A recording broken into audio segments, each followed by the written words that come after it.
ਪ੍ਰਗਟ ਸਗਲ ਹਰ ਭਵਨ ਮਹਿ, ਜਨ ਨਾਨਕ ਗੁਰ ਪਾਰ ਬ੍ਰਹਮ।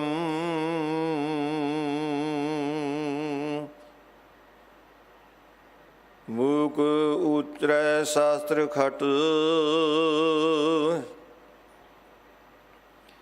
ਪਿੰਗ ਗਿਰਨ ਚੜ੍ਹ ਜਾਏ।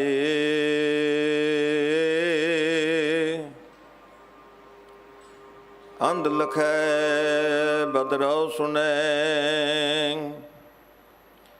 ਜੋ ਕਾਲ ਕਿਰਪਾ ਕਰਾਏ।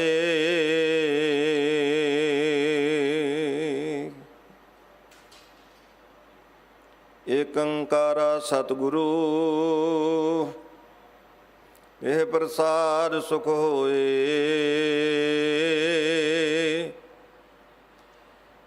ਵਾਹਿਗੁਰੂ ਜੀ ਕੀ ਫਤਿਹ। ਬਿਘਨ ਬਿਨਾਸਨ ਸੋਏ। ਵਾਹਿਗੁਰੂ ਜੀ ਕੀ ਫਤਿਹ।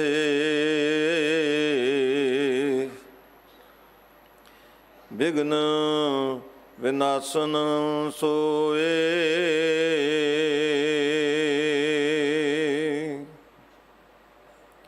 ਵਾਹਿਗੁਰੂ ਜੀ ਕਾ ਖਾਲਸਾ, ਵਾਹਿਗੁਰੂ ਜੀ ਕੀ ਫਤਿਹ।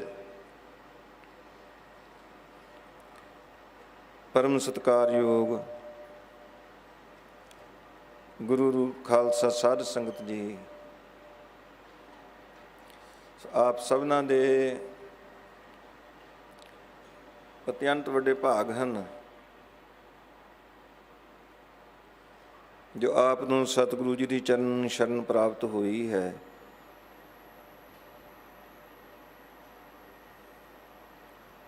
ਅੱਠਵੇਂ ਪਾਤਸ਼ਾਹ ਵਾਲਾ ਪ੍ਰੀਤਮ ਗੁਰੂ ਹਰਕ੍ਰਿਸ਼ਨ ਸਾਹਿਬ ਜੀ ਮਹਾਰਾਜ ਦੇ ਸੱਚਖੰਡ ਦਰਬਾਰ ਵਿੱਚ ਆ ਕੇ ਆਪ ਨਤਮਸਤਕ ਹੋਏ ਹੋ। ਅੰਮ੍ਰਿਤ ਵੇਲੇ ਤੋਂ ਆਪ ਨੂੰ ਸਾਹਿਬ ਗੁਰੂ ਨਾਨਕ ਦੇਵ ਜੀ ਮਹਾਰਾਜ ਦੀ ਪਵਿੱਤਰ ਬਾਣੀ ਸਮੂਹ ਆਸਾਂ ਪੂਰਨ ਕਰਨ ਵਾਲੀ ਸ੍ਰੀ ਆਸਾ ਜੀ ਵਾਰ ਦਾ ਕੀਰਤਨ ਸੁਣਨ ਦਾ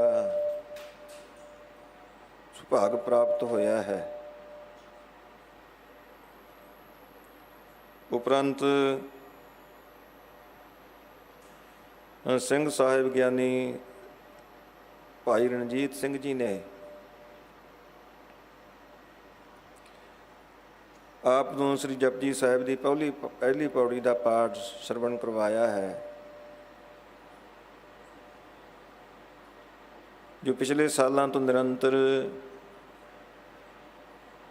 ਗੁਰਬਾਣੀ ਦੀ ਕਥਾ ਦਾ ਪ੍ਰਵਾਹ ਚੱਲਦਾ ਰਿਹਾ। ਕੱਲ੍ਹ ਸਤਿਗੁਰੂ ਜੀ ਦੀ ਬਖਸ਼ਿਸ਼ ਹੋਈ। ਸਿੰਘ ਸਾਹਿਬ ਗਿਆਨੀ ਜਗਤਾਰ ਸਿੰਘ ਜੀ ਹੈੱਡ ਗ੍ਰੰਥੀ ਸਾਹਿਬ ਸੱਚਖੰਡ ਸ੍ਰੀ ਹਰਿਮੰਦਰ ਸਾਹਿਬ ਜੀ ਸ੍ਰੀ ਅੰਮ੍ਰਿਤਸਰ ਸਾਹਿਬ, ਉਹਨਾਂ ਨੇ ਕਥਾ ਦੀ ਸੰਪੂਰਨਤਾ ਕੀਤੀ। ਉਪਰੰਤ ਭਾਈ ਸਾਹਿਬ ਜੀ ਨੇ ਕਥਾ ਦੀ ਪ੍ਰਾਰੰਭਤਾ ਦੀ ਅਰਦਾਸ ਕੱਲ੍ਹ ਹੀ ਕਰ ਦਿੱਤੀ ਸੀ। ਆਪਾਂ ਵਿਚਾਰ ਪ੍ਰਾਰੰਭ ਵੀ ਕੀਤੀ ਸੀ, ਪਰ ਚੈਨਲ ਦਾ ਸਮਾਂ ਪੂਰਾ ਹੋ ਜਾਣ ਕਰਕੇ ਉਹ ਸੰਗਤਾਂ ਲਾਈਵ ਦੂਰ ਦੁਰਾਡੇ ਉਹ ਗੁਰਬਾਣੀ ਦੀ ਵਿਚਾਰ ਸਰਵਣ ਨਹੀਂ ਕਰ ਸਕੀਆਂ। ਇਸ ਕਰਕੇ ਆਪਾਂ ਕੱਲ੍ਹ ਵਾਲੀ ਜੋ ਮੰਗਲਾਚਰਨ ਦੀ ਕਥਾ ਹੈ ਉਸ ਨੂੰ ਸੰਖੇਪ ਵਿੱਚ ਦੁਹਰਾਉਣਾ ਹੈ, ਔਰ ਨਾਲ ਅੱਗੇ ਜੋ ਸਾਹਿਬ ਗੁਰੂ ਨਾਨਕ ਦੇਵ ਜੀ ਮਹਾਰਾਜ ਨੇ ਆਪਣੀ ਸ਼ਾਹਕਾਰ ਬਾਣੀ ਸਾਡੇ ਕਲਯੁਗੀ ਜੀਵਾਂ ਦੇ ਭਲੇ ਵਾਸਤੇ ਉਚਾਰਨ ਕੀਤੀ ਹੈ, ਉਸ ਦੀ ਬਾਬਤ ਵਿਚਾਰ ਪ੍ਰਾਰੰਭ ਕਰਨੀ ਹੈ ਜੀ। ਇੱਕ ਓੰਕਾਰ। ਸਾਰੀ ਸੰਗਤ ਕੱਲ੍ਹ ਵੀ ਅਰਜ਼ ਕੀਤੀ ਸੀ ਕਿ ਸਾਹਿਬ ਗੁਰੂ ਨਾਨਕ ਦੇਵ ਜੀ ਮਹਾਰਾਜ ਨੇ ਆਰ ਸ੍ਰੀ ਗੁਰੂ ਗ੍ਰੰਥ ਸਾਹਿਬ ਜੀ ਮਹਾਰਾਜ ਦੇ ਪ੍ਰਾਰੰਭ ਦੇ ਵਿੱਚ ਜੋ ਉਹਨਾਂ ਦੁਆਰਾ ਉਚਾਰਨ ਕੀਤਾ ਹੋਇਆ ਮੰਗਲ ਜਾਂ ਇਸ ਪਵਿੱਤਰ ਬਾਣੀ ਦਾ ਪ੍ਰਾਰੰਭ ਹੋ ਰਿਹਾ ਹੈ, ਸ਼ੁਰੂਆਤ ਇੱਕ ਤੋਂ ਹੋ ਰਹੀ ਹੈ। ਇੱਕ ਅਦਵੈਤ ਰੂਪ ਅਕਾਲ ਪੁਰਖ ਵਾਹਿਗੁਰੂ, ਜਿਸ ਦੇ ਸਦਰਸ਼, ਜਿਸ ਦੇ ਸਮਾਨ ਹੋਰ ਕੋਈ ਹੈ ਹੀ ਨਹੀਂ।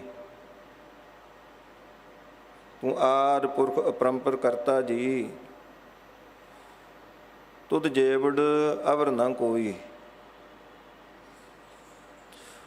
ਤੂੰ ਜੁਗ ਜੁਗ ਏਕੋ, ਸਦਾ ਸਦਾ ਤੂੰ ਏਕੋ ਜੀ, ਤੂੰ ਨਿਹਚਲ ਕਰਤਾ ਸੋਈ। ਇਸ ਨੂੰ ਸਾਹਿਬ ਗੁਰੂ ਨਾਨਕ ਦੇਵ ਜੀ ਮਹਾਰਾਜ ਨੇ ਅੰਕ ਦੇ ਵਿੱਚ ਦਰਜ ਕੀਤਾ ਹੈ, ਇੱਕ, ਕਿਸੇ ਦਾ ਸੰਧੀ ਛੇਦ ਨਾ ਕੀਤਾ ਜਾ ਸਕੇ। ਇਸ ਗੱਲ ਉੱਪਰ ਹੋਰ ਜ਼ੋਰ ਦੇਣ ਵਾਸਤੇ ਕਿ ਸਾਹਿਬ ਮੇਰਾ ਏਕੋ ਹੈ, ਏਕੋ ਹੈ ਭਾਈ, ਏਕੋ ਹੈ। ਔਰ ਜੋ ਓਮ ਦਾ ਉਚਾਰਨ ਹੈ, ਇਸ ਸੰਸਕ੍ਰਿਤ ਵਾਲਿਆਂ ਨੇ ਤੇ ਇਸ ਨੂੰ 3 ਦੇਵ ਰੂਪ ਕਲਪਿਆ ਹੈ। ਇਸ ਨੂੰ ਬ੍ਰਹਮਾ, ਵਿਸ਼ਨੂੰ ਔਰ ਸ਼ਿਵ ਜੀ ਦਾ ਵਾਚਕ ਮੰਨਿਆ ਹੈ। ਪਰ ਸਾਹਿਬ ਗੁਰੂ ਨਾਨਕ ਦੇਵ ਜੀ ਮਹਾਰਾਜ ਨੇ ਇੱਥੇ ਓਮ ਦੇ ਅੱਗੇ ਇੱਕ ਔਰ ਓਮ ਤੋਂ ਬਾਹਰ ਕਾਰ ਦਾ ਉਚਾਰਨ ਕੀਤਾ ਹੈ।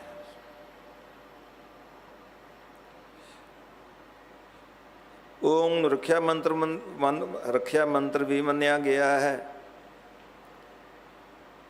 ਔਰ ਓਮ ਆਪਣੇ ਆਪ ਦੇ ਵਿੱਚ ਮੰਗਲ ਸਰੂਪ ਵੀ ਹੈ। ਓਮ ਜੋ ਸਭਨਾਂ ਦਾ ਪ੍ਰਕਾਸ਼ਕ ਹੈ, ਔਰ ਜੋ ਕਾਰ ਪਰਮਾਤਮਾ ਦੀ ਅਕਾਲ ਪੁਰਖ ਵਾਹਿਗੁਰੂ ਦੀ ਓਟ, ਉਹ ਅਕਾਲ ਪੁਰਖ ਜੋ ਸਾਰੇ ਜੀਵਾਂ ਦਾ ਰੱਖਿਅਕ ਹੈ, ਸਾਰਿਆਂ ਦਾ ਪਾਲਣਹਾਰ ਹੈ। ਸਤ ਉਸ ਦਾ ਆਰ ਤੋਂ ਨਾਮ ਚੱਲਿਆ ਆ ਰਿਹਾ ਹੈ। ਕਿਰਤਮ ਨਾਮ ਕਥੇ ਤੇਰੀ ਜਿਹਬਾ, ਸਤ ਨਾਮ ਤੇਰਾ ਪਰਾਪੂਰਬਲਾ। ਨਾਮ ਆਪਣੇ ਆਪ ਦੇ ਵਿੱਚ ਇੱਕ ਨਾਮ ਹੈ, ਨਾ ਆਮ। ਨਾਮ ਕੇ ਧਾਰੇ ਸਗਲੇ ਜੰਤ, ਨਾਮ ਕੇ ਧਾਰੇ ਖੰਡ ਬ੍ਰਹਮੰਡ, ਨਾਮ ਕੇ ਧਾਰੇ ਸਿਮਰਤ ਵੇਦ ਪੁਰਾਨ, ਨਾਮ ਕੇ ਧਾਰੇ ਸੁਨਣ ਗਿਆਨ ਧਿਆਨ। ਉਹ ਨਾਮ ਦਾ ਅਰਥ ਪ੍ਰਸਿੱਧ ਵੀ ਕੀਤਾ ਜਾਂਦਾ ਹੈ। ਉਹ ਸਭਨਾਂ ਦਾ ਪ੍ਰਕਾਸ਼ਕ ਇੱਕ ਅਦਵੈਤ ਰੂਪ ਅਕਾਲ ਪੁਰਖ ਵਾਹਿਗੁਰੂ, ਜਿਸ ਦੀ ਹਸਤੀ ਸਦਾ ਸਲਾਮਤ ਰਹਿਣ ਵਾਲੀ ਹੈ, ਔਰ ਜੋ ਪ੍ਰਸਿੱਧ ਹੈ, ਜੋ ਸਾਰੀ ਸ੍ਰਿਸ਼ਟੀ ਦਾ ਕਰਤਾ ਹੈ, ਸ੍ਰਿਸ਼ਟੀ ਦਾ ਸਿਰਜਣਹਾਰ ਹੈ, ਜਿਸ ਨੇ ਆਪਣੇ ਇੱਕੋ ਹੀ ਸੰਕਲਪ ਦੇ ਨਾਲ ਕਰੋੜਾਂ ਹੀ ਬ੍ਰਹਿਮੰਡ ਸਾਜ ਦਿੱਤੇ। ਕੀਤਾ ਪਸਾਓ ਏਕੋ ਕਵਾਓ, ਤਿਸ ਤੇ ਹੋਏ ਲੱਖ ਦਰਿਆਓ। ਅਕਾਲ ਪੁਰਖ ਵਾਹਿਗੁਰੂ ਨੇ ਸ੍ਰਿਸ਼ਟੀ ਸਾਜਣ ਵੇਲੇ ਕਿਸੇ ਹੋਰ ਦੀ ਸਹਾਇਤਾ ਨਹੀਂ ਲਈ, ਕਿਉਂਕਿ ਜਦੋਂ ਉਹ ਸਾਜਣ ਤੋਂ ਪਹਿਲਾਂ ਕੇਵਲ ਅਦਵੈਤ ਰੂਪ ਆਪ ਹੀ ਸੀ, ਤੇ ਕਿਸੇ ਹੋਰ ਦੀ ਸਹਾਇਤਾ ਦਾ ਤੇ ਪ੍ਰਸ਼ਨ ਹੀ ਨਹੀਂ ਉੱਠਦਾ। ਇਨਸਾਨ ਜੇ ਕੋਈ ਚੀਜ਼ ਸਾਜਦਾ ਹੈ, ਉਸ ਨੂੰ ਪਹਿਲਾਂ ਉਹਦੇ ਵਾਸਤੇ ਕੋਈ ਮਟੀਰੀਅਲ ਚਾਹੀਦਾ ਹੈ। ਉਹ ਸਾਰ ਸੰਗਤ ਤੇ ਕਿਰਤ ਸਾਰੀ ਪ੍ਰਮਾਤਮਾ ਦੀ ਅਕਾਲ ਪੁਰਖ ਵਾਹਿਗੁਰੂ ਦੀ ਹੀ ਹੈ। ਜੋ ਕੁਝ ਇਨਸਾਨ ਕਰ ਰਿਹਾ ਹੈ, ਉਹ ਤੇ ਸਿਰਫ ਟਰਾਂਸਫਾਰਮੇਸ਼ਨ ਹੈ, ਅਦਲਾ ਬਦਲੀ ਹੈ। ਇੱਧਰੋਂ ਦੀ ਚੀਜ਼ ਇੱਧਰ ਜੋੜ ਦਿੱਤੀ, ਉੱਧਰੋਂ ਦੀ ਇੱਧਰ ਜੋੜ ਦਿੱਤੀ। ਇਹ ਤਾਂ ਇਨਸਾਨ ਦੀ ਕਿਰਤ ਹੈ। ਪਰਮਾਤਮਾ ਦੀ ਕਿਰਪਾ ਹੈ, ਉਸਨੇ ਆਪਣੇ ਇੱਕੋ ਹੀ ਸੰਕਲਪ ਦੇ ਨਾਲ ਜੋ ਕਰੋੜਾਂ ਹੀ ਬ੍ਰਹਿਮੰਡ ਸਾਜ ਦਿੱਤੇ, ਕੇਵਲ ਸਾਜੇ ਹੀ ਨਹੀਂ, ਉਹਨਾਂ ਦੇ ਵਿੱਚ ਆਪ ਵਿਆਪਕ ਵੀ ਹੋ ਰਿਹਾ ਹੈ।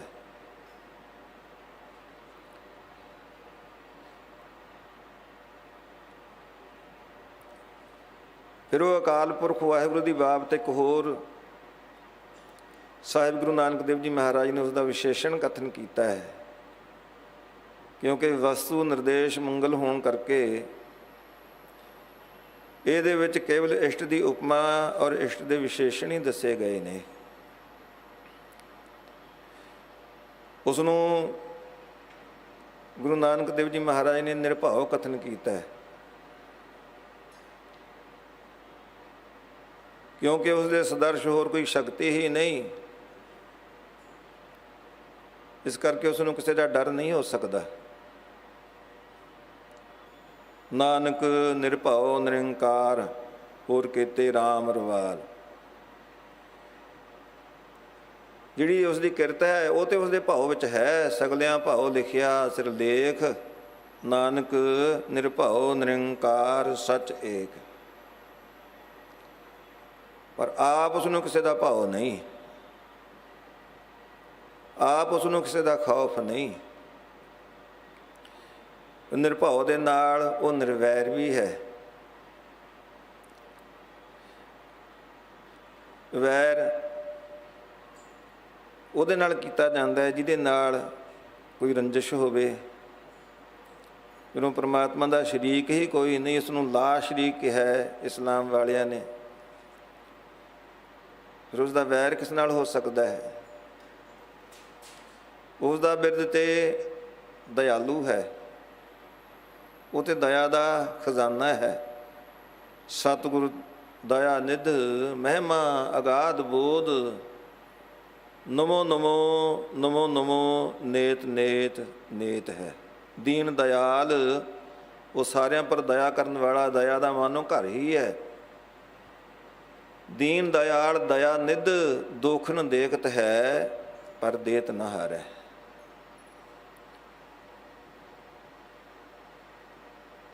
ਫਿਰ ਉਸ ਨੂੰ ਸਤਿਗੁਰੂ ਧੰਨ ਗੁਰੂ ਨਾਨਕ ਦੇਵ ਜੀ ਮਹਾਰਾਜ ਨੇ ਅਕਾਲ ਕਥਨ ਕੀਤਾ ਹੈ। ਸਾਹਿਬ ਗੁਰੂ ਕਲਗੀਧਰ ਪਾਤਸ਼ਾਹ ਨੇ ਇਸ ਅਕਾਲ ਪਦ ਦੀ ਵਿਆਖਿਆ ਕੀਤੀ ਹੈ, ਕਾਲ ਰਹਿਤ ਅਨਕਾਲ ਸਰੂਪਾ। ਉਹ ਕਾਲ ਤੋਂ, ਜਿਹੜਾ ਕਾਲ ਸਾਰਿਆਂ ਦਾ ਸੰਘਾਰ ਕਰਦਾ ਹੈ, ਸਾਰਿਆਂ ਦੇ ਅੰਤ ਦਾ ਕਾਰਨ ਬਣਦਾ ਹੈ, ਉਸ ਕਾਲ ਤੋਂ ਰਹਿਤ ਹੈ। ਔਰ ਜਿਹੜਾ ਸਮਾਂ, ਕਾਲ ਦਾ ਇੱਕ ਅਰਥ ਸਮਾਂ ਵੀ ਹੁੰਦਾ ਹੈ, ਭੂਤ ਕਾਲ ਜੋ ਪਿੱਛੇ ਬੀਤ ਗਿਆ, ਵਰਤਮਾਨ ਜੋ ਹੁਣ ਗੁਜ਼ਰ ਰਿਹਾ ਹੈ, ਔਰ ਭਵਿੱਖ ਜੋ ਆਉਣ ਵਾਲਾ ਸਮਾਂ ਹੈ। ਉਸ ਅਕਾਲ ਪੁਰਖ ਵਾਹਿਗੁਰੂ ਦੇ ਉੱਪਰ ਇਹ ਬੰਧਨ ਵੀ ਆਇਦ ਨਹੀਂ ਹੁੰਦਾ, ਇਹ ਵੀ ਅਪਲਾਈ ਨਹੀਂ ਹੁੰਦਾ। ਅੱਜ ਕੱਲ੍ਹ ਜਿਹੜੀ ਸਾਇੰਸ ਇੱਕ ਟਾਈਮਲੈਸਨੈਸ ਇਸ ਕਨਸੈਪਟ ਦੇ ਉੱਪਰ ਖੋਜ ਕਰ ਰਹੀ ਹੈ। ਉਹ ਸਾਰ ਸੰਗਤ ਪਰਮਾਤਮਾ ਅਕਾਲ ਪੁਰਖ ਵਾਹਿਗੁਰੂ, ਉਸ ਨੂੰ ਸਾਹਿਬ ਗੁਰੂ ਨਾਨਕ ਦੇਵ ਜੀ ਮਹਾਰਾਜ ਨੇ ਜਿੱਥੇ ਅਕਾਲ ਕਥਨ ਕੀਤਾ ਹੈ, ਨਾਲ ਉਸ ਨੂੰ ਮੂਰਤ ਕਿਹਾ ਹੈ। ਮੂਰਤ ਵੈਸੇ ਹਸਤੀ ਦਾ ਨਾਮ ਹੈ, ਪਰ ਅਕਾਲ ਪੁਰਖ ਵਾਹਿਗੁਰੂ ਹਸਤੀ ਇਸਤਰੀ ਲਿੰਗ ਵਿੱਚ ਆ ਜਾਂਦਾ ਹੈ। ਵਿਦਵਾਨ ਜ਼ਿਆਦਾਤਰ ਜਦੋਂ ਇਸ ਦਾ ਅਰਥ ਕਰਦੇ ਨੇ ਜਾਂ ਵਿਆਖਿਆ ਕਰਦੇ ਨੇ, ਉਹ ਸਰੂਪ ਦੇ ਰੂਪ ਦੇ ਵਿੱਚ ਵਿਆਖਿਆ ਕਰਦੇ ਨੇ ਵੀ ਉਸ ਦਾ ਸਰੂਪ ਕਾਲ ਤੋਂ ਰਹਿਤ ਹੈ, ਔਰ ਭੂਤ ਵਰਤਮਾਨ ਔਰ ਭਵਿੱਖ ਆਦਿਕ ਦੇ ਇਸ ਭੇਦ ਤੋਂ ਵੀ ਰਹਿਤ ਹੈ। ਫਿਰ ਅਜੂਨੀ ਹੈ, ਜਨਮ ਦੇ ਵਿੱਚ ਨਹੀਂ ਆਉਂਦਾ, ਸੰਕਟ ਨਹੀਂ ਪਰੈ ਜੋਨ ਨਹੀਂ ਆਵੈ, ਨਾਮ ਨਿਰੰਜਨ ਜਾ ਕੋ ਰੇ। ਕਬੀਰ ਕੋ ਸੁਆਮੀ ਐਸੋ ਠਾਕੁਰ, ਜਾ ਕੈ ਮਾਈ ਨਾ ਬਾਪੂ ਰੇ। ਜੇ ਜੂਨੀ ਵਿੱਚ ਆਵੇਗਾ ਫਿਰ ਉਸਦਾ ਕੋਈ ਪਿਓ ਵੀ ਹੋਵੇਗਾ, ਉਸ ਦੀ ਕੋਈ ਮਾਤਾ ਵੀ ਹੋਵੇਗੀ। ਪਰ ਉਸ ਅਕਾਲ ਪੁਰਖ ਵਾਹਿਗੁਰੂ ਦੀ ਬਾਬਤ 'ਤੇ ਸਤਿਗੁਰੂ ਜੀ ਫੁਰਮਾਨ ਕਰਦੇ ਹਨ, ਤਾਤ ਮਾਤ ਨਾ ਜਾਤ ਜਾ ਕਰ ਜਨਮ ਮਰਨ ਵਿਹੀਨ। ਚੱਕਰ ਬੱਕਰ ਫਿਰੈ ਚਤੁਰ ਚੱਕ ਮਾਨੇ ਹੀ ਪੁਰਤੀਨ। ਨਾ ਪੋਤਰੈ ਨਾ ਪੁੱਤਰੈ ਨਾ ਸਤਰੈ ਨਾ ਮਿੱਤਰੈ ਨਾ ਤਾਤੈ ਨਾ ਮਾਤੈ ਨਾ ਜਾਤੈ ਨਾ ਪਾਤੈ। ਤਾਤ ਨਾਮ ਪਿਤਾ ਦਾ ਹੈ, ਮਾਤ ਨਾਮ ਮਾਤਾ ਦਾ। ਉਹ ਜੂਨਾਂ ਦੇ ਵਿੱਚ ਆਉਣ ਵਾਲਾ ਨਹੀਂ। ਫਿਰ ਕਿਵੇਂ ਹੋਂਦ ਵਿੱਚ ਆਇਆ? ਇੱਥੇ ਸਾਹਿਬ ਗੁਰੂ ਨਾਨਕ ਦੇਵ ਜੀ ਮਹਾਰਾਜ ਨੇ ਸੂਤਰ ਬਿਆਨ ਕੀਤਾ ਹੈ, ਸੈ ਭੰ। ਉਹ ਸਵਯੰ ਭੂ, ਆਪਣੇ ਆਪ ਤੋਂ ਹੀ ਪ੍ਰਕਾਸ਼ਵਾਨ ਹੈ, ਆਪਣੇ ਆਪ ਤੋਂ ਹੀ ਬਣਿਆ ਹੈ। ਉਹ ਸਾਧ ਸੰਗਤ ਜਿਹੜੀ ਗੁਰਮਤਿ ਹੈ, ਇਹ ਬਹੁਤੀਆਂ ਦਲੀਲਾਂ ਦਾ ਜਾਂ ਬਹੁਤੀਆਂ ਤਰਕਬਾਜ਼ੀਆਂ ਦਾ ਵਿਸ਼ਾ ਨਹੀਂ। ਇਹ ਸਬਜੈਕਟ ਹੈ ਸ਼ਰਧਾ ਦਾ, ਇਹ ਸਬਜੈਕਟ ਹੈ ਸਿਦਕ ਦਾ। ਜੇ ਆਪਾਂ ਇਸ ਗੱਲ ਨੂੰ ਦਲੀਲ ਦੇ ਨਾਲ ਸਿੱਧ ਕਰਨ ਦੀ ਕੋਸ਼ਿਸ਼ ਕਰੀਏ, ਹੋ ਸਕਦਾ ਜਿਹੜੇ ਪ੍ਰਮਾਤਮਾ ਦੀ ਹੋਂਦ ਦੇ ਵਿੱਚ ਯਕੀਨ ਨਹੀਂ ਰੱਖਦੇ, ਉਹ ਆਪਣੀ ਦਲੀਲ ਨੂੰ ਕੱਟ ਦੇਣ। ਕਿਉਂਕਿ ਇਹ ਦਲੀਲਬਾਜ਼ੀ ਵੀ ਇੱਕ ਸਕਿੱਲ ਹੈ। ਕਈ ਵਾਰ ਜਿਨ੍ਹਾਂ ਦੇ ਪਾਸ ਇਹ ਸਕਿੱਲ ਨਹੀਂ ਹੁੰਦਾ, ਉਹ ਆਪਣੀ ਸਹੀ ਗੱਲ ਨੂੰ ਵੀ ਪ੍ਰੂਵ ਨਹੀਂ ਕਰ ਸਕਦੇ। ਔਰ ਜਿਹੜੇ ਚਤੁਰ ਹੁੰਦੇ ਨੇ, ਉਹ ਆਪਣੀ ਗਲਤ ਗੱਲ ਵੀ ਦੂਸਰਿਆਂ ਨੂੰ ਮਨਾ ਲੈਂਦੇ ਨੇ। ਫਿਰ ਇੱਥੋਂ ਕੀ ਸਿੱਧ ਹੁੰਦਾ ਹੈ ਵੀ ਕਿਸੇ ਚੀਜ਼ ਦੀ ਸਾਰਥਿਕਤਾ ਸਿਰਫ ਔਰ ਸਿਰਫ ਦਲੀਲਾਂ ਦੇ ਨਾਲ ਨਹੀਂ ਪਰਖੀ ਜਾ ਸਕਦੀ। ਹਾਂ, ਦਲੀਲ ਸਹਾਇਕ ਜ਼ਰੂਰ ਹੋ ਸਕਦੀ ਹੈ। ਪਰਮਾਤਮਾ ਦੀ ਹੋਂਦ ਨੂੰ ਸਿੱਧ ਕਰਨ ਵਾਸਤੇ ਜੋ ਕੋਈ ਨਾਸਤਿਕ ਬੰਦਾ ਇਹ ਦਲੀਲ ਦੇਵੇ ਕਿ ਕੋਈ ਚੀਜ਼ ਆਪਣੇ ਆਪ ਤੇ ਬਣ ਨਹੀਂ ਸਕਦੀ, ਸ੍ਰਿਸ਼ਟੀ ਦਾ ਕਰਤਾ, ਸ੍ਰਿਸ਼ਟੀ ਦਾ ਸਿਰਜਣਹਾਰ ਤੇ ਅਸੀਂ ਪਰਮਾਤਮਾ ਨੂੰ ਮੰਨ ਲਿਆ ਹੈ। ਫਿਰ ਪਰਮਾਤਮਾ ਨੂੰ ਸਿਰਜਣ ਵਾਲਾ ਕੌਣ ਹੈ? ਉਹ ਸਾਧ ਸੰਗਤ ਇੱਥੇ ਉਸ ਨੂੰ ਦਲੀਲ ਦੇ ਨਾਲ ਨਹੀਂ ਸਮਝਾਇਆ ਜਾ ਸਕਦਾ। ਇੱਥੇ ਤਾਂ ਗੁਰੂ ਕੇ ਵਚਨਾਂ ਦੇ ਉੱਪਰ ਪ੍ਰਤੀਤ ਕਰਨੀ ਪਵੇਗੀ। ਦੇਖੋ, ਜਿਹੜਾ ਇਸ ਦਾ ਸਾਧਨ ਪੱਖ ਹੈ, ਜੋ ਸਾਹਿਬ ਗੁਰੂ ਨਾਨਕ ਦੇਵ ਜੀ ਮਹਾਰਾਜ ਨੇ ਮੰਗਲ ਉਚਾਰਨ ਕੀਤਾ ਹੈ,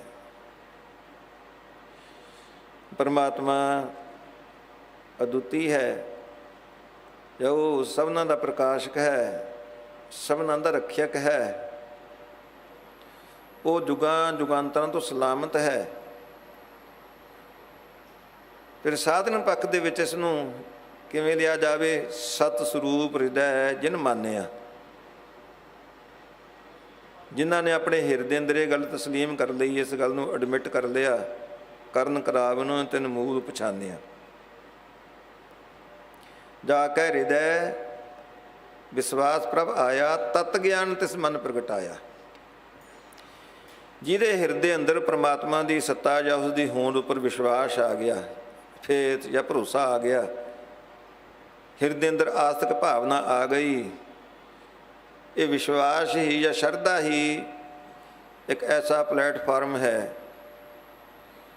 ਸ਼ਰਧਾ ਹੀ ਇੱਕ ਐਸੀ ਸ਼ਕਤੀ ਹੈ ਜਿਹੜੀ ਗਿਆਨ ਨੂੰ ਜਨਮ ਦੇਣ ਵਾਲੀ ਹੈ। ਤਤ ਗਿਆਨ, ਤਤ ਔਰ ਮਿਥਿਆ ਦਾ ਵਿਵੇਚਨ। ਤਤ ਕੀ ਹੈ? ਪਰਮਾਤਮਾ ਅਕਾਲ ਪੁਰਖ ਵਾਹਿਗੁਰੂ। ਮਿਥਿਆ ਕੀ ਹੈ? ਉਸ ਤੋਂ ਸਿਵਾਏ ਜੋ ਕੁਝ ਵੀ ਦ੍ਰਿਸ਼ਟਮਾਨ ਹੈ, ਦ੍ਰਿਸ਼ਟਮਾਨ ਹੈ ਸਗਲ ਮਥੈਨਾ। ਜਿਹਦੇ ਹਿਰਦੇ ਅੰਦਰ ਇਹ ਸਾਹਿਬ ਗੁਰੂ ਨਾਨਕ ਦੇਵ ਜੀ ਮਹਾਰਾਜ ਦੀ ਵਿਚਾਰ, ਉਹਨਾਂ ਦਾ ਦਿੱਤਾ ਹੋਇਆ ਪਵਿੱਤਰ ਉਪਦੇਸ਼ ਦ੍ਰਿੜ ਹੋ ਗਿਆ,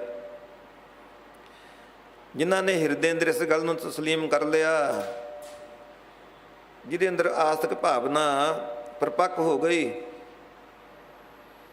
ਸਾਧ ਸੰਗਤ ਉਹਦੀ ਬਾਬਤ ਧੰਨ ਗੁਰੂ ਅਰਜਨ ਦੇਵ ਜੀ ਮਹਾਰਾਜ ਫੁਰਮਾਨ ਕਰਦੇ ਹਨ, ਜਾ ਕੇ ਹਿਰਦੈ ਵਿਸ਼ਵਾਸ ਪ੍ਰਭ ਆਇਆ, ਤਤ ਗਿਆਨ ਤਿਸ ਮਨ ਪ੍ਰਗਟਾਇਆ।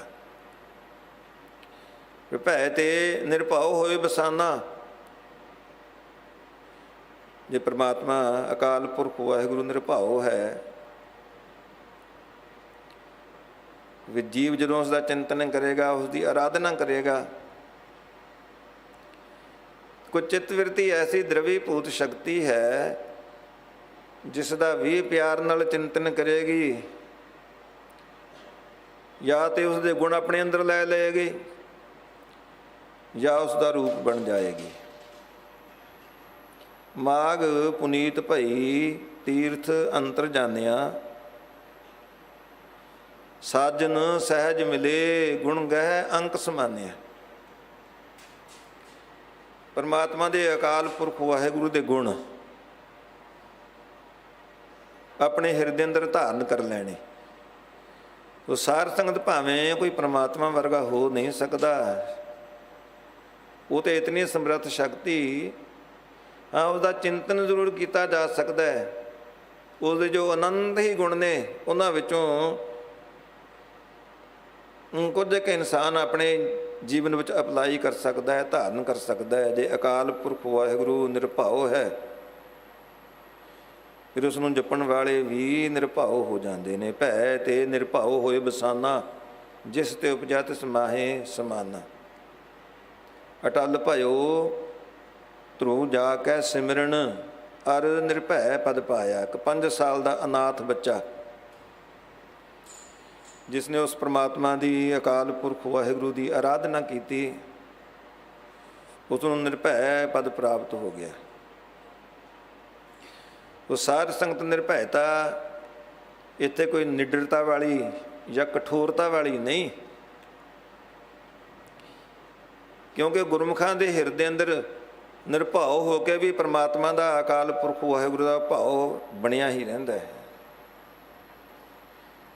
ਇਸ ਨੂੰ ਸੋਢੀ ਸੁਲਤਾਨ ਸਾਹਿਬ ਗੁਰੂ ਰਾਮਦਾਸ ਜੀ ਮਹਾਰਾਜ ਨੇ ਨਿਰਮਲ ਭਾਵ ਕਿਹਾ ਹੈ। ਪਰ ਭਾਵ ਉਹ ਭਾਉ ਜਾਂ ਉਹ ਡਰ, ਪਰਮਾਤਮਾ ਦਾ ਉਹ ਖੌਫ ਜਿਹੜਾ ਜੀਵ ਦੇ ਹਿਰਦੇ ਨੂੰ ਨਿਰਮਲ ਸ਼ੁੱਧ ਕਰ ਦਿੰਦਾ ਹੈ। ਨਿਰਮਲ ਭਾਉ ਪਾਇਆ, ਹਰ ਗੁਣ ਗਾਇਆ, ਹਰ ਵੇਖੈ ਰਾਮ ਹਦੂਰੇ। ਉਸ ਪਰਮਾਤਮਾ ਦੇ ਭਾਉ ਦੇ ਵਿੱਚ ਕਿ ਪਰਮਾਤਮਾ ਵਿਆਪਕ ਹੋਣ ਦੇ ਨਾਤੇ ਜਲ ਥਲ ਮਹੀਲ ਪੂਰਿਆ, ਸੁਆਮੀ ਸਿਰਜਣਹਾਰ। ਉਹ ਤੇ ਘਟ ਘਟ ਮੈਂ ਹਰਜੂ ਵਸੈ, ਸੰਤਨ ਕਹੇ ਉਪਕਾਰ। ਦੁਨੀਆ ਦੇ ਜ਼ਰਰੇ ਜ਼ਰਰੇ ਵਿੱਚ ਵਿਆਪਕ ਹੈ। ਸਭ ਮੈਂ ਜੋਤ ਜੋਤ ਹੈ ਸੋਏ, ਤਿਸ ਦਾ ਚਾਨਣ ਸਭ ਮੈਂ ਚਾਨਣ ਹੋਏ। ਜਦੋਂ ਹਾਜ਼ਰ ਹੈ, ਫਿਰ ਉਹ ਜੋ ਮੈਂ ਕਰਮ ਕਰ ਰਿਹਾ ਹਾਂ ਉਹ ਮੇਰਾ ਸਾਖੀ ਹੈ। ਮੈਂ ਸੰਸਾਰ ਤੋਂ ਆਪਣੇ ਕਰਮ ਛੁਪਾ ਸਕਦਾ ਹਾਂ, ਪਰ ਪਰਮਾਤਮਾ ਜਿਹੜਾ ਅੱਗੋਂ ਦੇਖੈ ਪਿੱਛੋਂ ਦੇਖੈ, ਤੁਝ ਤੇ ਕਹਾਂ ਛੁਪਾਵੇ। ਇਹ ਨਿਰਮਲ ਭਾਉ ਹੈ ਪਰਮਾਤਮਾ ਨੂੰ, ਅਕਾਲ ਪੁਰਖ ਵਾਹਿਗੁਰੂ ਨੂੰ ਹਾਜ਼ਰ ਜਾਣ ਕੇ, ਉਸ ਨੂੰ ਸਾਖਿਆਤ ਜਾਣ ਕੇ ਉਸ ਦੇ ਭੈ ਵਿੱਚ ਰਹਿਣਾ। ਇਹ ਕੋਈ ਕਠੋਰਤਾ ਵਾਲਾ ਭਾਉ ਨਹੀਂ। ਹਾਂ, ਨਿਰਭਉ ਨੂੰ ਜਪਣ ਵਾਲੇ ਮੌਤ ਦੇ ਭਾਉ ਤੋਂ ਰਹਿਤ ਹੋ ਜਾਂਦੇ ਨੇ, ਕਿਸੇ ਹੋਰ ਦੁਨਿਆਵੀ ਸ਼ਕਤੀ ਦੇ ਭਾਉ ਤੋਂ ਰਹਿਤ ਹੋ ਜਾਂਦੇ ਹਨ। ਹਾਂ, ਨਿਰਭਉ ਨੂੰ ਜਪਣ ਵਾਲੇ ਵੀ ਉਸ ਪਰਮਾਤਮਾ ਦੀ ਅਕਾਲ ਪੁਰਖ ਵਾਹਿਗੁਰੂ ਦੀ ਸਿਫਤ ਜਾਂ ਉਸ ਦਾ ਇਹ ਗੁਣ ਆਪਣੇ ਹਿਰਦੇ ਅੰਦਰ, ਆਪਣੀ ਸ਼ਖਸੀਅਤ ਦੇ ਅੰਦਰ ਢਾਲ ਸਕਦੇ ਹਨ। ਅਕਾਲ ਪੁਰਖ ਵਾਹਿਗੁਰੂ ਨੂੰ ਸਾਹਿਬ ਗੁਰੂ ਨਾਨਕ ਦੇਵ ਜੀ ਮਹਾਰਾਜ ਅੱਗੇ ਨਿਰਵੈਰ ਕਥਨ ਕਰਦੇ ਹਨ। ਉਸ ਦਾ ਕਿਸੇ ਨਾਲ ਵੈਰ ਨਹੀਂ। ਤੇ ਜਿਹੜੇ ਉਸ ਨਿਰਵੈਰ ਦਾ ਚਿੰਤਨ ਕਰਨ ਵਾਲੇ, ਉਹ ਕਿਸੇ ਦੇ ਨਾਲ ਵੈਰ ਭਾਵ ਕਿਉਂ ਰੱਖਣਗੇ। ਸਭ ਕੋ ਮੀਤ ਹਮ ਆਪਨ ਕੀਨਾ, ਹਮ ਸਭਨਾ ਕੇ ਸਾਜਨ। ਦੂਰ ਪਰਾਇਓ ਮਨ ਕਾ ਬਿਰਹਾ, ਤਾਂ ਮੇਲ ਕੀਓ ਮੇਰਾ ਰਾਜਨ।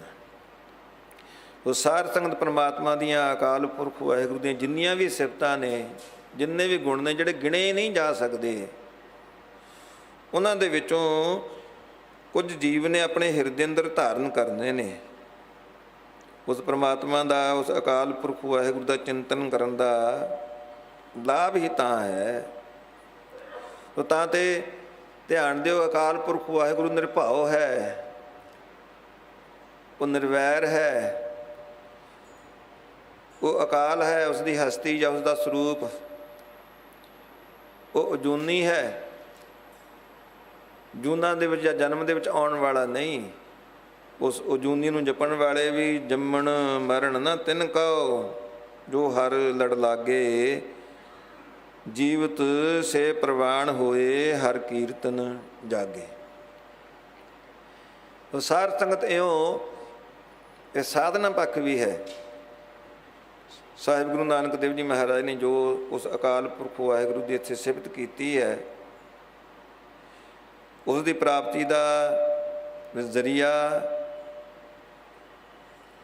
ਧੰਨ ਗੁਰੂ ਨਾਨਕ ਦੇਵ ਜੀ ਮਹਾਰਾਜ ਨੇ ਇੱਕ ਹੀ ਦੱਸਿਆ ਹੈ। ਗੁਰੂ ਦੀ ਕਿਰਪਾ ਦੁਆਰਾ ਉਸ ਦੀ ਪ੍ਰਾਪਤੀ ਹੁੰਦੀ ਹੈ, ਜਾਂ ਗੁਰ ਦਾ ਭਾਵ ਚੇਤਨ ਜਾਂ ਪ੍ਰਸਾਦ ਤੋਂ ਭਾਵ ਉਹ ਹੈ ਹੀ ਕਿਰਪਾ ਰੂਪ, ਕਿਰਪਾਲੂ ਹੈ। ਧੰਨ ਗੁਰੂ ਨਾਨਕ ਦੇਵ ਜੀ ਮਹਾਰਾਜ ਨੇ ਫਿਰ ਅੱਗੇ ਜਿਹੜੀ ਉਹਨਾਂ ਦੀ ਇਹ ਪਵਿੱਤਰ ਸ਼ਾਹਕਾਰ ਬਾਣੀ ਹੈ, ਉਸ ਬਾਣੀ ਦਾ ਸਿਰਲੇਖ ਦਿੱਤਾ ਹੈ। ਜਪ, ਜਿਸ ਨੂੰ ਆਪਾਂ ਅਦਬ ਦੇ ਨਾਲ ਸਤਿਕਾਰ ਦੇ ਨਾਲ ਜਪ ਜੀ ਸਾਹਿਬ ਕਹਿੰਦੇ ਹਾਂ। ਫਿਰ ਸਾਰ ਸੰਗਤ ਅੱਗੇ ਵੈਸੇ ਤੇ ਜਪ ਨੂੰ ਜੇ ਇਸ ਦੇ ਅਰਥਾਂ ਦੇ ਹਿਸਾਬ ਦੇ ਨਾਲ ਦੇਖਿਆ ਜਾਵੇ, ਗੁਰਬਾਣੀ ਦੇ ਵਿੱਚ ਜਿਤਨੀਆਂ ਬਾਣੀਆਂ ਨੇ, ਸ੍ਰੀ ਸੁਖਮਨੀ ਸਾਹਿਬ ਹੈ, ਉਸ ਨੂੰ ਸੁੱਖਾਂ ਦੀ ਮਣੀ ਕਰਕੇ ਕਥਨ ਕੀਤਾ ਜਾਂਦਾ ਹੈ। ਇਸੇ ਤਰ੍ਹਾਂ ਸਤਿਗੁਰੂ ਜੀ ਨੇ ਸਾਨੂੰ ਇੱਥੇ ਜਪਣ ਦੀ ਨਸੀਹਤ ਦਿੱਤੀ ਹੈ। ਜਪਣਾ ਕੀ ਹੈ? ਏਕੋ ਜਪ ਏਕੋ ਸਲਾਹੇ, ਏਕ ਸਿਮਰ ਏਕੋ ਮਨ ਆਹੇ, ਏਕ ਕੇ ਗੁਣ ਗਾਓ ਅਨੰਤ, ਮਨ ਤਨ ਜਾਪ ਏਕ ਭਗਵੰਤ। ਉਸ ਇੱਕੋ ਹੀ ਪਰਮਾਤਮਾ ਦੀ, ਉਸ ਇੱਕ ਓੰਕਾਰ ਦੀ ਹੀ ਉਪਾਸਨਾ ਕਰਨੀ ਹੈ, ਉਸੇ ਦਾ ਹੀ ਜਪ ਕਰਨਾ ਹੈ। ਜਾਗਤ ਜੋਤ ਜਪੈ ਨਿਸਬਾਸੁਰ। ਇੱਕ ਦੀ ਉਪਾਸਨਾ ਕਰਨ ਵਾਲੇ ਕੀ ਬਣ ਜਾਂਦੇ ਹਨ? ਜਾਗਤ ਜੋਤ ਜਪੈ ਨਿਸਬਾਸੁਰ, ਏਕ ਬਿਨਾ ਮਨ ਨੈਕ ਨ ਆਨੈ। ਪੂਰਨ ਪ੍ਰੇਮ ਪ੍ਰਤੀਤ ਸਜੈ, ਬ੍ਰਤ ਗੋਰ ਮੜੀ ਮਠ ਭੂਲ ਨਾ ਮੰਨੈ। ਸਾਡੇ ਵਾਸਤੇ ਕਿਤਨੀ ਸਖਤ ਹਿਦਾਇਤ ਹੈ ਸਤਿਗੁਰੂ ਜੀ ਦੀ। ਉਸ ਇੱਕ ਓੰਕਾਰ ਤੋਂ ਸਿਵਾਏ ਕਿਸੇ ਹੋਰ ਉੱਪਰ ਰੰਚਕ ਮਾਤਰ ਵੀ ਨਿਸ਼ਚਾ ਨਹੀਂ ਲਿਆਉਣਾ। ਪੂਰਨ ਪ੍ਰੇਮ ਪ੍ਰਤੀਤ ਸਜੈ, ਬ੍ਰਤ ਗੋਰ ਮੜੀ ਮਠ ਭੂਲ ਨਾ ਮਾਨੈ। ਤੀਰਥ ਦਾਨ ਦਇਆ ਤਪ ਸੰਜਮ, ਏਕ ਬਿਨਾ ਨਹਿ ਏਕ ਪਛਾਨੈ। ਪੂਰਨ ਜੋਤ ਜਗੈ ਘਟ ਮੈਂ, ਤਬ ਖਾਲਸਾ ਤਾਹੇ ਨ ਖਾਲਸ ਜਾਣੈ। ਜਿਹੜਾ ਇੱਕ ਜਾਗਦੀ ਜੋਤ ਦਾ ਉਪਾਸਕ ਹੈ, ਜਿਹੜਾ ਉਸ ਪਰਮਾਤਮਾ ਦਾ ਅਕਾਲ ਪੁਰਖ ਵਾਹਿਗੁਰੂ ਦਾ ਚਿੰਤਨ ਕਰਨ ਵਾਲਾ ਹੈ, ਉਸਦਾ ਜਾਪ ਕਰਨ ਵਾਲਾ ਹੈ, ਉਹ ਹੈ ਸਹੀ ਮਾਇਨਿਆਂ ਦੇ ਵਿੱਚ ਖਾਲਸਾ। ਜਿਸ ਖਾਲਸੇ ਨੂੰ ਸਤਿਗੁਰੂ ਜੀ ਨੇ ਕਿਤਨੀ ਵਡਿਆਈ ਦਿੱਤੀ। ਆਤਮ ਰਸ ਜੋ ਜਾਨਹੀ, ਸੋ ਹੈ ਖਾਲਸਾ ਦੇਵ। ਪ੍ਰਭ ਮੈਂ ਮੋਹ ਮੈਂ ਤਾਸ ਮੈਂ, ਰੰਚਕ ਨਾਹੀ ਭੇਦ। ਤਾਂ ਤੇ ਉਸ ਇੱਕ ਦੀ ਉਪਾਸਨਾ ਕਰਨ ਵਾਲੇ ਉਸ ਇੱਕ ਦੇ ਵਿੱਚ ਹੀ ਅਭੇਦ ਹੋ ਜਾਂਦੇ ਹਨ। ਜਪਣ ਦੀ ਨਸੀਹਤ ਹੈ ਇਸ ਪਵਿੱਤਰ ਬਾਣੀ ਨੂੰ ਵੀ, ਕਿਉਂਕਿ ਗੁਰਸਿੱਖ ਦਾ ਨਿਯਮ ਹੈ, ਸਿੱਖ ਗੁਰੂ ਕਾ ਹੋਏ ਗਇਓ। ਕਹਾਵੇ ਕੋਈ ਆਪਣੇ ਆਪ ਨੂੰ ਸਿੱਖ, ਪਰ ਇਸ ਪਵਿੱਤਰ ਬਾਣੀ ਦਾ ਨਿਤਨੇਮੀ ਨਾ ਹੋਵੇ, ਜਾਂ ਇਸ ਪਵਿੱਤਰ ਬਾਣੀ ਨੂੰ ਉਸਨੇ ਜ਼ਬਾਨੀ ਕੰਠ ਨਾ ਕੀਤਾ ਹੋਵੇ। ਸ੍ਰੀ ਗੁਰੂ ਪ੍ਰਤਾਪ ਸੂਰਜ ਗ੍ਰੰਥਾਵਲੀ ਦੇ ਕਰਤਾ ਕਵੀ ਚੂੜਾਮਣੀ ਭਾਈ ਸੰਤੋਖ ਸਿੰਘ ਜੀ ਦਾ ਕਥਨ ਹੈ, ਤੰਦੁਲ ਬਿਨ ਤੁਖ ਕਾਮ ਕੇ, ਐਸੇ ਸਿੱਖ ਕਉ ਚੀਨ। ਕਿ ਉਹ ਸਿੱਖ ਤੇ ਜੋ ਚੌਲਾਂ ਤੋਂ ਬਗੈਰ ਚੌਲ ਕੱਢ ਲਏ ਜਾਂਦੇ ਨੇ, ਬਾਕੀ ਪਿੱਛੇ ਧਾਨਾਂ ਦਾ ਫੂਸ ਵੱਜ ਜਾਂਦਾ ਹੈ ਨਾ, ਉਹ ਸਾਧ ਸੰਗਤ ਤੇ ਮੇਰੀ ਆਪਣੀ ਰਾਏ ਨਹੀਂ। ਕਵੀ ਚੂੜਾਮਣੀ ਭਾਈ ਸੰਤੋਖ ਸਿੰਘ ਜੀ ਦਾ ਵਚਨ ਹੈ ਵੀ ਜਿਹੜਾ ਸਿੱਖ ਹੋ ਕੇ ਵੀ ਸ੍ਰੀ ਜਪਜੀ ਸਾਹਿਬ ਦਾ ਰੋਜ਼ਾਨਾ ਪਾਠ ਨਹੀਂ ਕਰਦਾ, ਸ੍ਰੀ ਜਪਜੀ ਸਾਹਿਬ ਦਾ ਨਿਤਨੇਮ ਨਹੀਂ ਕਰਦਾ, ਸ੍ਰੀ ਜਪਜੀ ਸਾਹਿਬ ਦਾ ਪਾਠ ਜ਼ੁਬਾਨੀ ਕੰਠ ਨਹੀਂ ਕਰਦਾ, ਕਿਉਂਕਿ ਜੇ ਰੋਜ਼ ਨਿਤਨੇਮ ਕਰੇਗਾ ਫਿਰ ਤੇ ਬਾਣੀ ਜ਼ੁਬਾਨੀ ਕੰਠ ਹੋ ਹੀ ਜਾਏਗੀ। ਜਿਹੜਾ ਬਾਣੀ ਦਾ ਨਿਤਨੇਮ ਹੀ ਨਹੀਂ, ਉਸ ਨੂੰ ਹੁਣ ਚੌਲਾਂ ਤੋਂ ਬਗੈਰ ਧਾਨੇ ਦੇ ਫੂਸ ਦੀ ਨਿਆਈ ਹੀ ਮੰਨ ਰਹੇ ਨੇ ਭਾਈ ਸਾਹਿਬ ਜੀ। ਆਪਾਂ ਆਪਣੇ ਗੁਰੂ ਸਾਹਿਬਾਨ ਦਾ ਇਤਿਹਾਸ ਪੜ੍ਹਦੇ ਹਾਂ, ਗੁਰਸਿੱਖਾਂ ਦੇ ਇਤਿਹਾਸ ਪੜ੍ਹਦੇ ਹਾਂ, ਜਿਨ੍ਹਾਂ ਦਾ ਰੋਜ਼ਾਨਾ ਦਾ ਨਿਯਮ ਸ੍ਰੀ ਜਪਜੀ ਸਾਹਿਬ ਦਾ ਪਾਠ ਕਰਨਾ। ਗੁਰੂ ਨਾਨਕ ਦੇਵ ਜੀ ਮਹਾਰਾਜ ਨੇ ਜਦੋਂ 7 ਦੀਪਾਂ 9 ਖੰਡਾਂ ਦੀ ਸਾਰ ਲੈਣ ਤੋਂ ਬਾਅਦ ਦਰਿਆ ਰਾਵੀ ਦੇ ਕਿਨਾਰੇ ਨਗਰ ਕਰਤਾਰਪੁਰ ਵਸਾਇਆ, ਉੱਥੇ ਧਰਮਸ਼ਾਲਾ ਬਣਾਈ। ਜਿਹੜੀ ਉੱਥੋਂ ਦੀ ਮਰਿਆਦਾ ਵੀ ਗੁਰੂ ਬਾਬਾ ਜੀ ਨੇ ਨਿਰਧਾਰਿਤ ਕੀਤੀ। ਫਿਰ ਬਾਬਾ ਆਇਆ ਕਰਤਾਰਪੁਰ, ਭੇਖ ਉਦਾਸੀ ਸਕਲ ਉਤਾਰਾ, ਪਹਿਰ ਸੰਸਾਰੀ ਕੱਪੜੇ, ਮੰਜੀ ਬੈਠ ਕੀਆ ਨਿਸਤਾਰਾ, ਸੋਦਰ ਆਰਤੀ ਗਾਵੀਐ, ਅੰਮ੍ਰਿਤ ਵੇਲੇ ਜਾਪ ਉਚਾਰਾ। ਇਸ ਤੋਂ ਸਪਸ਼ਟ ਹੈ ਕਿ ਜਪਜੀ ਸਾਹਿਬ ਦਾ ਰੋਜ਼ਾਨਾ ਅੰਮ੍ਰਿਤ ਵੇਲੇ ਜਾਪ ਕਰਨਾ ਜਾਂ ਅੰਮ੍ਰਿਤ ਵੇਲੇ ਪਾਠ ਕਰਨਾ, ਇਹ ਆਦਿ ਗੁਰੂ ਧੰਨ ਗੁਰੂ ਨਾਨਕ ਦੇਵ ਜੀ ਮਹਾਰਾਜ ਦੇ ਸਮੇਂ ਤੋਂ ਹੀ ਚੱਲਿਆ ਆ ਰਿਹਾ ਹੈ। ਸਾਹਿਬ ਗੁਰੂ ਨਾਨਕ ਦੇਵ ਜੀ ਮਹਾਰਾਜ ਦੇ ਸਮੇਂ ਤੋਂ ਹੀ ਸਿੱਖਾਂ ਦੇ ਵਿੱਚ ਬਾਣੀ ਪ੍ਰਚਲਿਤ ਹੋ ਚੁੱਕੀ ਸੀ। ਸਾਹਿਬ ਗੁਰੂ ਨਾਨਕ ਦੇਵ ਜੀ ਮਹਾਰਾਜ ਨੇ ਭਾਈ ਮਨਸੁਖ ਨੂੰ ਜਦੋਂ ਆਗਿਆ ਦਿੱਤੀ ਸਿੰਗਲਾ ਦੀਪ ਜਾਣ ਵਾਸਤੇ, ਜਿਸ ਦਾ ਸਿੰਗਲਾ ਦੀਪ ਦੇ ਵਿੱਚ ਵਪਾਰ ਸੀ, ਜਦੋਂ ਉਸਨੇ ਬੇਨਤੀ ਕੀਤੀ, ਗਰੀਬ ਨਵਾਜ਼ ਇੱਥੇ ਤੇ ਜਦੋਂ ਮੇਰਾ ਮਨ ਉਤਾਵਲਾ ਹੁੰਦਾ ਆਪਦੇ ਦਰਸ਼ਨਾਂ ਵਾਸਤੇ, ਮੈਂ ਲਾਹੌਰ ਤੋਂ ਚੱਲ ਕੇ ਆ ਜਾਂਦਾ, ਪਰ ਹੁਣ ਜਾ ਰਿਹਾ ਹਾਂ ਬਹੁਤ ਦੂਰ। ਜੇ ਉੱਥੇ ਮੇਰਾ ਮਨ ਉਤਾਵਲਾ ਹੋ ਜਾਵੇ ਆਪ ਦੇ ਦਰਸ਼ਨਾਂ ਵਾਸਤੇ, ਤੇ ਆਪ ਦੇ ਦਰਸ਼ਨ ਕਿਵੇਂ ਹੋ ਸਕਣਗੇ? ਸਾਰ ਸੰਗਤ ਸ੍ਰੀ ਨਾਨਕ ਪ੍ਰਕਾਸ਼ ਦੇ ਵਿੱਚ ਪ੍ਰਸੰਗ ਆਉਂਦਾ ਹੈ ਕਿ ਗੁਰੂ ਨਾਨਕ ਦੇਵ ਜੀ ਮਹਾਰਾਜ ਨੇ ਭਾਈ ਮਨਸੁਖ ਨੂੰ ਗੁਰਬਾਣੀ ਦੇ ਸ਼ਬਦ ਲਿਖਾਏ, ਗੁਰਬਾਣੀ ਦੇ ਸ਼ਬਦਾਂ ਦਾ ਸੰਗ੍ਰਹਿ, ਇੱਕ ਪੋਥੀ ਤਿਆਰ ਕੀਤੀ। ਉਹ ਭਾਵੇਂ ਉਹਦੇ ਵਿੱਚ ਵਿਸ਼ੇਸ਼ ਕਰਕੇ ਇਹ ਜ਼ਿਕਰ ਤੇ ਨਹੀਂ ਜੋ ਗੁਰਬਾਣੀ ਕਿਹੜੀ ਸੀ ਜਾਂ ਸ਼ਬਦ ਕਿਹੜੇ ਸਨ, ਪਰ ਇੱਥੋਂ ਇਹ ਗੱਲ ਜ਼ਰੂਰ ਸਪਸ਼ਟ ਹੁੰਦੀ ਹੈ ਕਿ ਅਜੇ ਤੇ ਗੁਰੂ ਨਾਨਕ ਦੇਵ ਜੀ ਮਹਾਰਾਜ ਨੇ ਬਾਕਾਇਦਾ ਤੌਰ ਤੇ ਸੰਸਾਰ ਦੇ ਉਧਾਰ ਵਾਸਤੇ ਉਦਾਸੀਆਂ ਦਾ ਸਿਲਸਿਲਾ ਸ਼ੁਰੂ ਵੀ ਨਹੀਂ ਸੀ ਕੀਤਾ। ਉਸ ਤੋਂ ਪਹਿਲਾਂ ਹੀ ਗੁਰਸਿੱਖਾਂ ਦੇ ਵਿੱਚ ਗੁਰਬਾਣੀ ਦਾ ਪਠਨ ਪਾਠ ਪ੍ਰਚਲਿਤ ਹੋ ਚੁੱਕਾ ਸੀ। ਸ੍ਰੀ ਜਪਜੀ ਸਾਹਿਬ ਦਾ ਪਾਠ ਪੰਜਾਂ ਬਾਣੀਆਂ ਦੇ ਨਿਤਨੇਮ ਦੇ ਵਿੱਚ ਵੀ ਸ਼ਾਮਲ ਹੈ। ਜਦੋਂ ਖੰਡੇ ਬਾਟੇ ਦਾ 5 ਪਿਆਰੇ ਅੰਮ੍ਰਿਤ ਤਿਆਰ ਕਰਦੇ ਹਨ, ਸਭ ਤੋਂ ਪਹਿਲਾਂ ਸ੍ਰੀ ਜਪਜੀ ਸਾਹਿਬ ਦਾ ਜਾਪ ਹੀ ਕੀਤਾ ਜਾਂਦਾ ਹੈ। ਇਸ ਪਵਿੱਤਰ ਬਾਣੀ ਨੂੰ ਵੀ ਜਪਣ ਦੀ ਨਸੀਹਤ ਹੈ। ਅੱਗੇ ਸਾਹਿਬ ਗੁਰੂ ਨਾਨਕ ਦੇਵ ਜੀ ਮਹਾਰਾਜ ਨੇ ਜੋ ਪਹਿਲਾਂ ਸਤਿ ਪਦ ਦਾ ਉਚਾਰਨ ਕੀਤਾ ਹੈ, ਜੋ ਸੰਸਕ੍ਰਿਤ ਦੇ ਲਫ਼ਜ਼ ਸਤਿਆ ਦਾ ਵਾਚਕ ਹੈ, ਹੁਣ ਉਸ ਦਾ ਸਤਿਗੁਰੂ ਜੀ ਨਿਰੂਪਣ ਕਰ ਰਹੇ ਨੇ। ਆਦ ਸੱਚ ਜੁਗਾਦ ਸੱਚ। ਸਾਰ ਸੰਗਤ ਜਿਹੜੀ ਸਮੇਂ ਦੀ ਆਦ ਹੈ ਨਾ,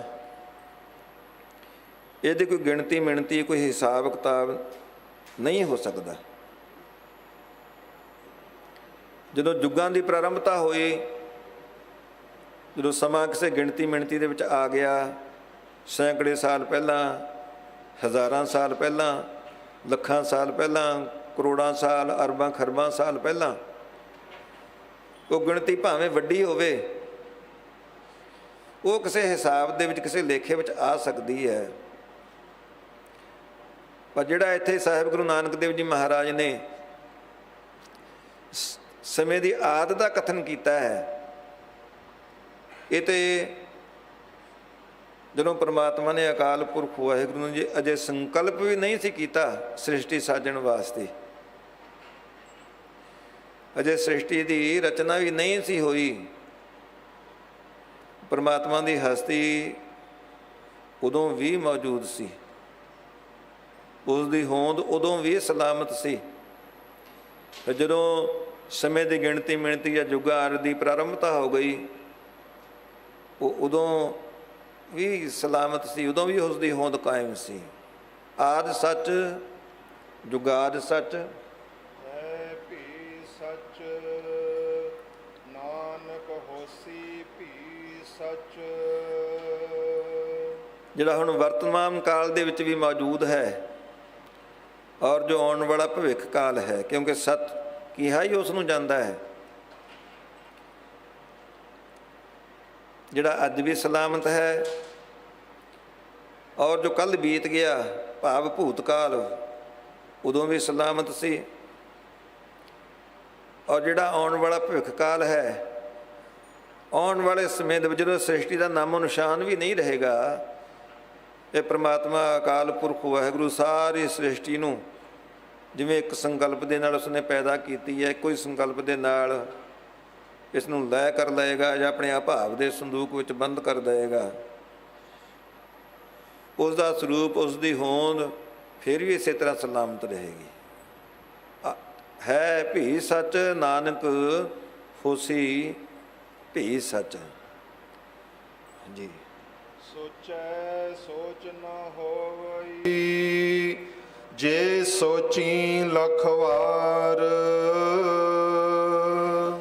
ਸਾਧ ਸੰਗਤ ਪਰਮਾਤਮਾ ਦੀ ਪ੍ਰਾਪਤੀ ਵਾਸਤੇ ਸ਼ੌਕ ਵਾਲਿਆਂ ਨੇ ਆਪਣੀ ਵੱਲੋਂ ਬੜੇ ਯਤਨ ਕੀਤੇ, ਬੜੇ ਸਾਧਨ ਕੀਤੇ।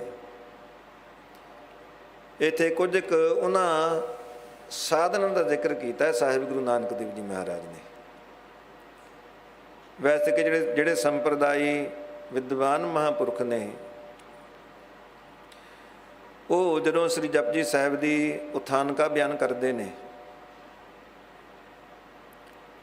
ਫਿਰ ਇਹ ਸਾਹਿਬ ਗੁਰੂ ਨਾਨਕ ਦੇਵ ਜੀ ਮਹਾਰਾਜ ਦੇ ਸਿੱਧਾਂ ਨਾਲ ਹੋਏ ਪ੍ਰਸ਼ਨ ਉੱਤਰ ਨੇ। ਜੋ ਮੂਲ ਮੰਤਰ ਦਾ ਸਾਹਿਬ ਗੁਰੂ ਨਾਨਕ ਦੇਵ ਜੀ ਮਹਾਰਾਜ ਨੇ ਉਚਾਰਨ ਕੀਤਾ, ਇਹ ਉਹਨਾਂ ਨੂੰ ਦਰਗਾਹੋਂ ਅਕਾਲ ਪੁਰਖ ਵਾਹਿਗੁਰੂ ਵੱਲੋਂ ਪ੍ਰਾਪਤ ਹੋਇਆ, ਜਦੋਂ ਆਪ ਵੇਈ ਨਦੀ ਵਿੱਚ ਚੁੱਭੇ ਦੇ ਬਹਾਨੇ ਨਿਰੰਕਾਰ ਦੇ ਦੇਸ਼ ਸੱਚਖੰਡ ਵਿੱਚ ਗਏ। ਭਾਵੇਂ ਜਿਹੜਾ ਉੱਥੋਂ ਦਾ ਠਾਠ ਬਾਠ ਉਹ ਤੇ ਸਾਰੇ ਦਾ ਸਾਰਾ ਰੂਹਾਨੀ ਹੀ ਹੈ। ਕਿਸ ਭਾਸ਼ਾ ਦੇ ਵਿੱਚ ਜਾਂ ਕਿਸ ਆਲਮ ਦੇ ਵਿੱਚ ਸਾਹਿਬ ਗੁਰੂ ਨਾਨਕ ਦੇਵ ਜੀ ਮਹਾਰਾਜ ਨੂੰ ਉਹ ਅਪਰੰਪਰ ਪਾਰ ਬ੍ਰਹਮ ਪਰਮੇਸ਼ਰ ਨਾਨਕ ਗੁਰ ਮਿਲਿਆ ਸੋਈ ਜੀਓ, ਇਹ ਤੇ ਸਾਹਿਬ ਗੁਰੂ ਨਾਨਕ ਦੇਵ ਜੀ ਮਹਾਰਾਜ ਆਪ ਹੀ ਜਾਣਦੇ ਨੇ। ਪਰ ਜਿਸ ਭਾਸ਼ਾ ਦੇ ਵਿੱਚ ਜਾਂ ਜਿਸ ਤਰਤੀਬ ਦੇ ਵਿੱਚ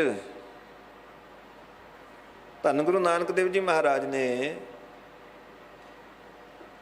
ਇਹ ਸਾਡੇ ਉੱਪਰ ਬਖਸ਼ਿਸ਼ ਕੀਤੀ, ਉਹ ਸਾਡੇ ਪਾਸ ਮੌਜੂਦ ਹੈ। ਇਹ ਮੂਲ ਮੰਤਰ ਅਕਾਲ ਪੁਰਖ ਵਾਹਿਗੁਰੂ ਵੱਲੋਂ ਬਖਸ਼ਿਸ਼ ਹੋਇਆ ਧੰਨ ਗੁਰੂ ਨਾਨਕ ਦੇਵ ਜੀ ਮਹਾਰਾਜ ਨੂੰ।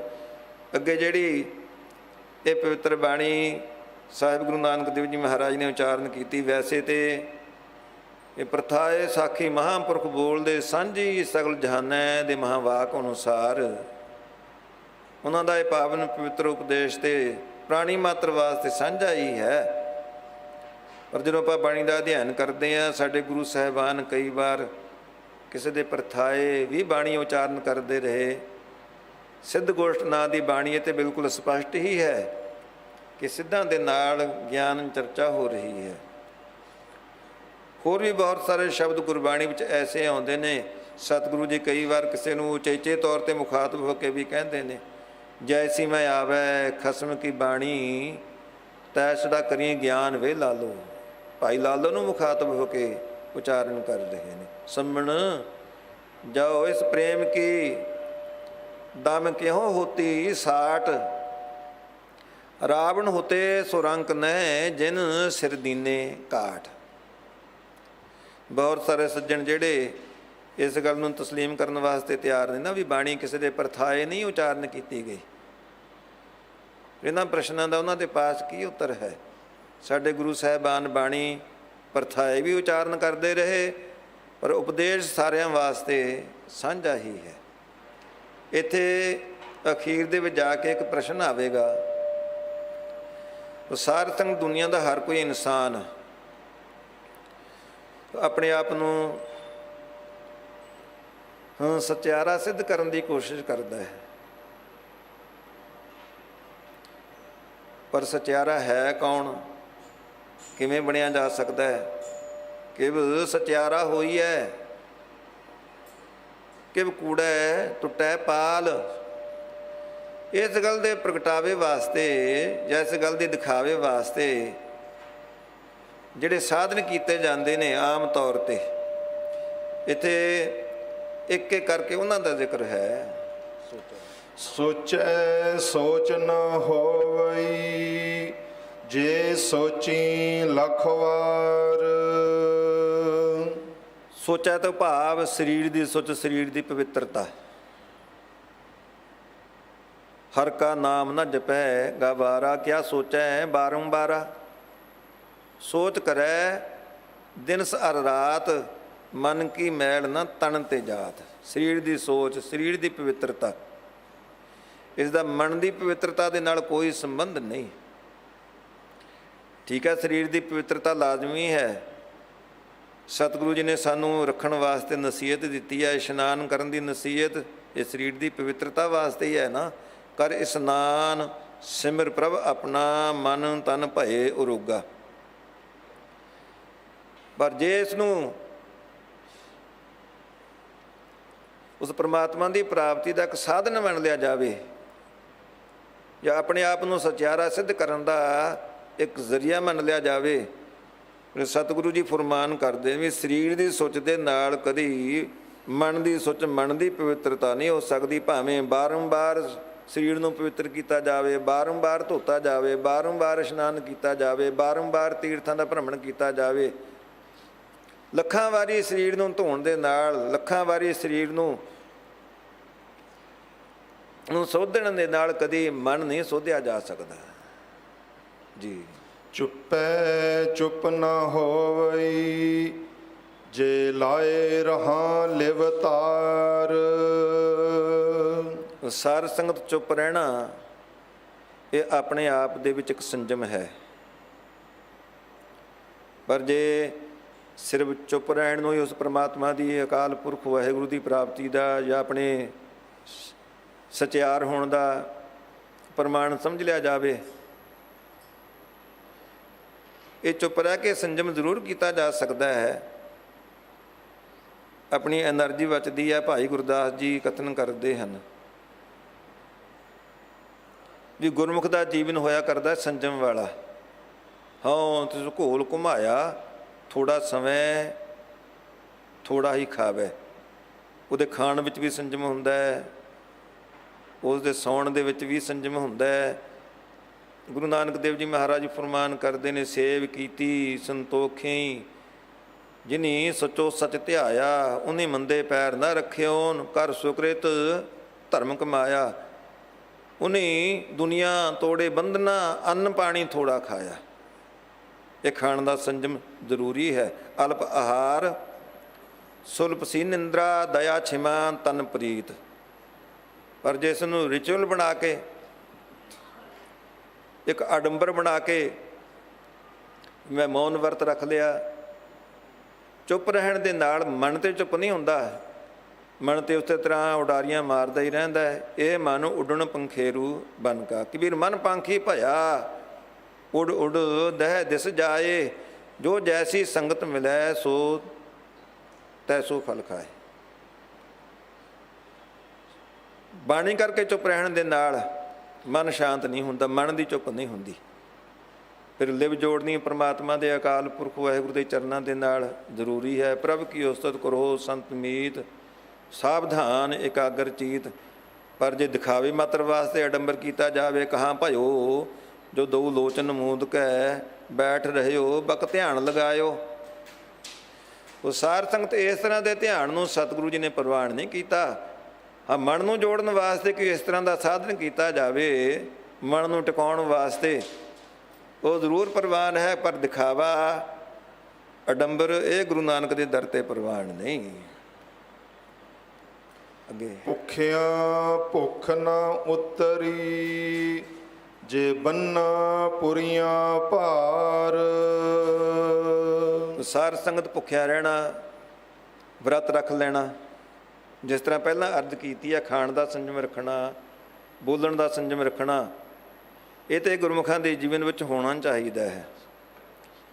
ਪਰ ਜੇ ਵਰਤ ਵਗੈਰਾ ਰੱਖ ਕੇ ਇਸੇ ਨੂੰ ਆਪਣੇ ਸਚਿਆਰ ਹੋਣ ਦਾ ਇੱਕ ਪ੍ਰਮਾਣ, ਇੱਕ ਸਬੂਤ ਦੇਣ ਦੀ ਕੋਸ਼ਿਸ਼ ਕੀਤੀ ਜਾਵੇ, ਫਿਰ ਸਤਿਗੁਰੂ ਧੰਨ ਗੁਰੂ ਨਾਨਕ ਦੇਵ ਜੀ ਮਹਾਰਾਜ ਇੱਥੇ ਫਰਮਾਨ ਕਰ ਰਹੇ ਨੇ, ਭੁੱਖਿਆ ਭੁੱਖ ਨਾ ਉਤਰੀ। ਭੁੱਖਿਆ ਰਹਿ ਕੇ ਭਾਵ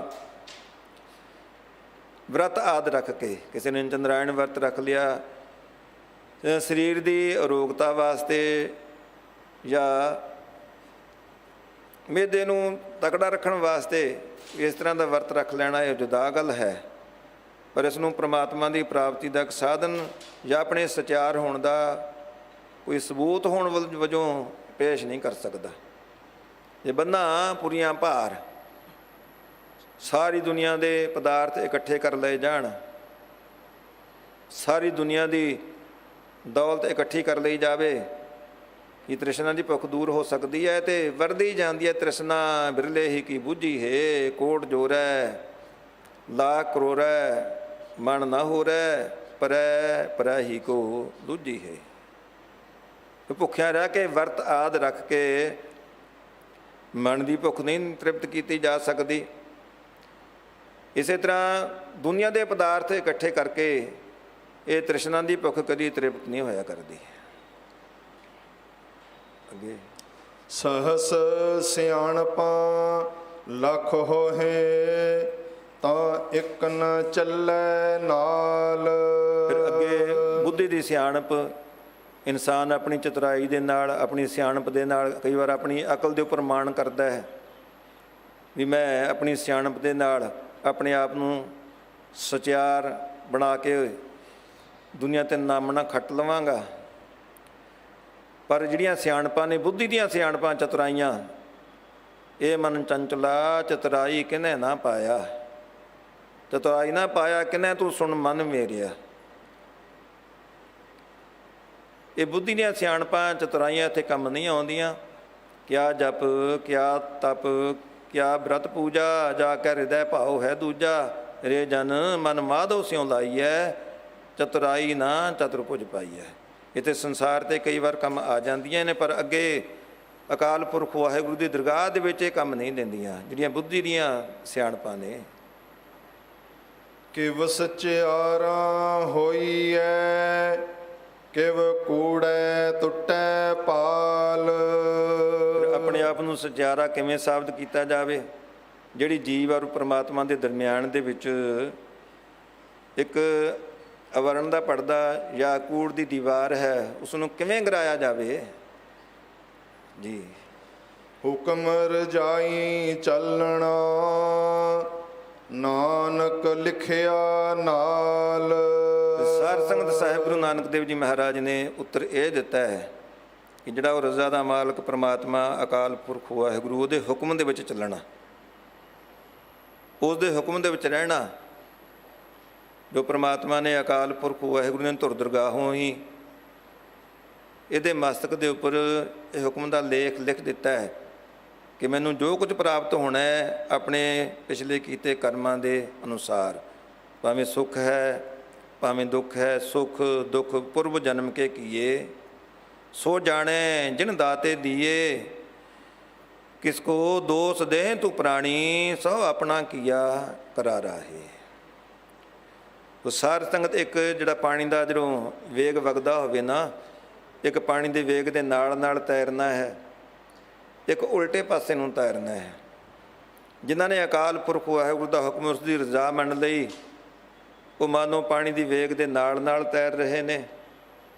ਜਿਹੜੇ ਉਸ ਦੀ ਰਜ਼ਾ ਤੋਂ ਉਲਟ ਹੋ ਕੇ ਕਦੀ ਆਪਣੀ ਬੁੱਧੀ ਤੋਂ, ਕਦੀ ਚਤੁਰਾਈ ਤੋਂ ਕੰਮ ਲੈਂਦੇ ਨੇ, ਕਦੀ ਹੋਰ ਆਡੰਬਰ ਜਾਂ ਦਿਖਾਵੇ ਦੇ ਸਾਧਨਾਂ ਤੋਂ ਆਪਣੇ ਆਪ ਨੂੰ ਸਚਿਆਰ ਸਾਬਤ ਕਰਨ ਵਾਸਤੇ, ਉਹ ਸਮਝ ਲਓ ਵੀ ਉਲਟੇ ਪਾਸੇ ਨੂੰ ਤੈਰ ਰਹੇ ਨੇ। ਉਲਟੇ ਪਾਸੇ ਨੂੰ ਤੈਰਨ ਦੇ ਨਾਲ ਸਰੀਰ ਦਾ ਬਲ ਵੀ ਖੀਣ ਹੁੰਦਾ ਹੈ ਔਰ ਡੁੱਬਣ ਦਾ ਖਤਰਾ ਵੀ ਜ਼ਿਆਦਾ ਰਹਿੰਦਾ ਹੈ।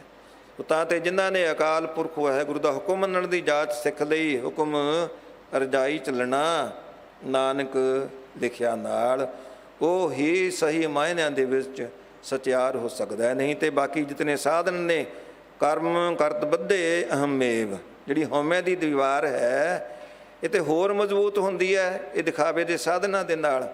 ਜਿਸ ਨੂੰ ਗਿਰਾਉਣਾ ਹੈ ਫਿਰ ਤੇ ਪਰਮਾਤਮਾ ਦੀ ਅਕਾਲ ਪੁਰਖ ਵਾਹਿਗੁਰੂ ਦੀ ਰਜ਼ਾ ਦੇ ਵਿੱਚ ਰਾਜ਼ੀ ਰਹਿਣਾ ਪਵੇਗਾ। ਸੋ ਸਤਿਗੁਰੂ ਜੀ ਬਖਸ਼ਿਸ਼ ਕਰਨ, ਜੋ ਉਹਨਾਂ ਨੇ ਸਾਨੂੰ ਇਹ ਗੁਰਮਤਿ ਦਾ ਪਵਿੱਤਰ ਉਪਦੇਸ਼ ਦ੍ਰਿੜ ਕਰਵਾਇਆ ਹੈ। ਸ੍ਰੀ ਜਪਜੀ ਸਾਹਿਬ ਦੀ ਪਹਿਲੀ ਪੌੜੀ ਦੇ ਵਿੱਚ ਆਪਣੇ ਹਿਰਦੇ ਅੰਦਰ ਇਹ ਵਸ ਜਾਵੇ, ਤਾਂ ਜੋ ਆਪਾਂ ਗੁਰੂ ਕੀ ਬਖਸ਼ਿਸ਼ ਦੇ ਪਾਤਰ ਬਣ ਕੇ ਧੰਨ ਗੁਰੂ ਹਰਕ੍ਰਿਸ਼ਨ ਸਾਹਿਬ ਜੀ ਮਹਾਰਾਜ ਦੀਆਂ ਖੁਸ਼ੀਆਂ ਪ੍ਰਾਪਤ ਕਰ ਸਕੀਏ ਜੀ। ਕਿਵ ਸਚਿਆਰਾ ਹੋਈਐ, ਕਿਵ ਕੂੜੈ ਟੁੱਟੈ ਪਾਲ, ਹੁਕਮ ਰਜਾਈ ਚੱਲਣਾ ਨਾਨਕ ਲਿਖਿਆ ਨਾਲ। ਵਾਹਿਗੁਰੂ ਜੀ ਕਾ ਖਾਲਸਾ, ਵਾਹਿਗੁਰੂ ਜੀ ਕੀ ਫਤਿਹ।